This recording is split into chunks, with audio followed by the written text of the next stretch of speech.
মেহেরপুরে গেল কয়েক মাস আগে বৈরী আবহাওয়ায় সবজি চাষ করে লোকসানের মুখে পড়ে চাষিরা। সেই লোকসান পুষিয়ে নিতে চলতি মৌসুমে শীতকালীন সবজি চাষে ঝুঁকেছেন তারা। ফলন বাজারে তুলে দামও মিলছে ভালো। উৎপাদন বাড়ানো এবং রোগবালাই প্রতিরোধে নিয়মিত চাষিদের পরামর্শ দিচ্ছে কৃষি সম্প্রসারণ অধিদপ্তর। শ্রীলঙ্কা আবারও রপ্তানিতে শীর্ষে। চোখ জুড়ানো সবুজের সমারোহ উকি দিচ্ছে রবি শস্যের বাহারি সব ফুল। ফলন নিয়ে কৃষকের অনেক স্বপ্ন, তাই পরিচর্যায় মেহেরপুরের প্রান্তিক চাষিদের ব্যস্ততাও চোখে পড়ার মতো। কয়েক মাস আগেও বৈরী আবহাওয়ায় শস্য চাষের লোকসান দেখেছে বেশিরভাগ চাষি। তবে শীতকালীন সবজি নিয়ে বেশ আশাবাদী তারা। শীতের শুরুতে ফলন বাজারে তুলে দামও মিলছে ভালো।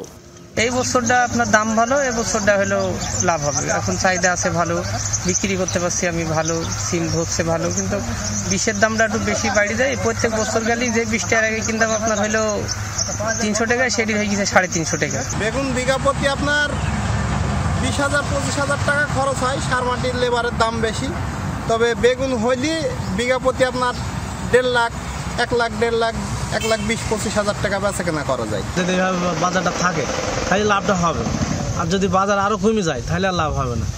জেলায় উৎপাদিত ফুলকপি, বাঁধাকপি, শিম সহ বিভিন্ন সবজির সুনাম রয়েছে দেশ জুড়ে। মাঠ পর্যায়ে ফসলের উৎপাদন বাড়ানো সহ রোগবালাই প্রতিরোধে নিয়মিত চাষিদের পরামর্শ দিচ্ছে কৃষি সম্প্রসারণ অধিদপ্তর।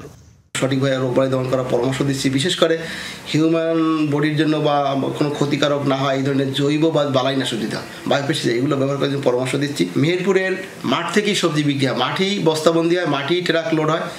জেলায় এবারের মৌসুমে 3,605 হেক্টর জমিতে হয়েছে শীতকালীন সবজির আবাদ। সাইফ আহমেদ, যমুনা নিউজ।